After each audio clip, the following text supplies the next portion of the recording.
এই নাটকের মাধ্যমে আমরা কোনো কিছু নর্মালাইজ করা বা কোনো কিছু স্ট্যাবলিশ করা বা প্রমোট করা এরকম কোনো উদ্দেশ্যই আমাদের ছিল না। এবার লাইভে এসে ক্ষমা চাইলেন অভিনেতা জবান। কি কারণে ক্ষমা চাইলো সে বিষয়ে এই ভিডিওতে বিস্তারিত রয়েছে। জাস্ট একটা ক্যারেক্টার প্লে করার চেষ্টা করেছি এবং সেটার মাধ্যমে এতগুলো মানুষকে আমি কষ্ট দিয়েছি, সেটার জন্য আমি আন্তরিকভাবে দুঃখিত। মূলত এই ঈদে একটি নাটক রিলিজ হয় রূপান্তর নামে জবানের, যে নাটকের মধ্যে জবান সরাসরি ছেলে থেকে মেয়ে হয়ে যায়, মানে ট্রান্সজেন্ডার হয়ে যায়, যেটা নিয়ে কিছুদিন আগে আমাদের দেশের মধ্যে কন্ট্রোভার্সি সৃষ্টি হয়েছে।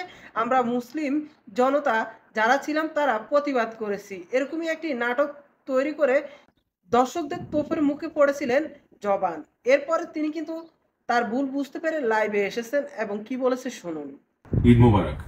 আশা করি সবাই ভালো আছেন এবং নিজের পরিবার নিয়ে খুব সুন্দর করে ঈদ কাটিয়েছেন। এই ঈদে আমার বেশ কিছু নাটক রিলিজ পেয়েছে এবং প্রথম দিন থেকেই খুব ভালো ভালো রেসপন্স পাচ্ছিলাম আপনাদের। এই ঈদটা আমার খুব সুন্দর একটা ঈদ হতে পারতো আপনাদের ভালোবাসা, আপনাদের সাপোর্টে, কিন্তু সেটা হয়নি। একটা অনাকাঙ্ক্ষিত বিষয়ে আপনারা যেমনটা কষ্ট পেয়েছেন, ঠিক ঠিক তেমনি আমিও কিন্তু কষ্ট কষ্ট পাচ্ছি এবং কষ্টে আছি। আমি কিন্তু একদমই ভালো নেই। সো আপনারা এটা বুঝতেই পারছেন, কারণ আমাকে অনেকেই আমার শুভাকাঙ্ক্ষীরা মেসেজ পাঠিয়েছে এবং সাপোর্ট দেওয়ার চেষ্টা করছে। হয়তো আমার মানসিক অবস্থার কথা তারা বুঝতে পারছে। এই কারণে আমার মনে হয়েছে আপনাদের সাথে কিছু কথা বলা দরকার। আমার অভিনীত নাটক রূপান্তর, এটাকে ঘিরে যে ধরনের বিতর্ক তৈরি হয়েছে সেটা একদমই আনএক্সপেক্টেড। এই নাটকের মাধ্যমে আমরা কারো ধর্মীয় অনুভূতিকে আঘাত করা বা অন্য কোনো উদ্দেশ্য আমাদের নেই। আমি নিজেও একটা মুসলিম পরিবারের ছেলে, তো আমি জানি আমি কতটা ধর্মকে বিশ্বাস করি, আল্লাহকে কতটা শ্রদ্ধা করি। তো এই নাটকের মাধ্যমে আমরা কোনো কিছু নর্মালাইজ করা বা কোনো কিছু স্ট্যাবলিশ করা বা প্রমোট করা এরকম কোনো উদ্দেশ্যই আমাদের ছিল না।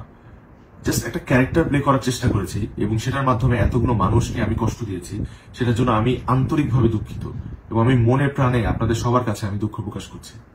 আমি দীর্ঘ 11 বছর যাবৎ নাটক করছি এবং আজকে আমার যে অবস্থান, এটার পেছনে আসলে আমার একার অবদান নেই।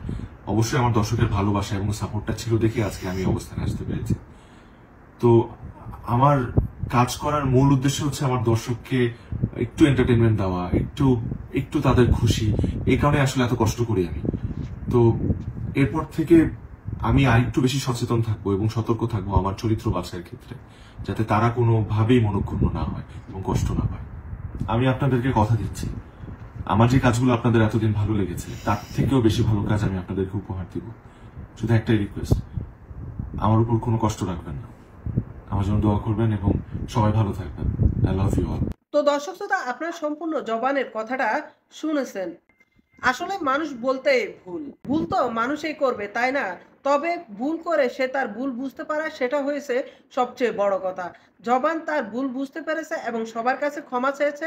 আমার মনে হয় আমরা সবাই তাকে ক্ষমা করে দেওয়া উচিত। তবে এই ভুল যদি বারবার হয় তাহলে মোটো ক্ষমা করা যাবে না। তো দর্শক, আপনাদের কি মতামত অবশ্যই কমেন্ট বক্সে কমেন্ট করে জানিয়ে দিবেন। এই ছিল আমাদের আজকের ভিডিও। আজকের জন্য এখানে, সবাই ভালো থাকবেন, সুস্থ থাকবেন।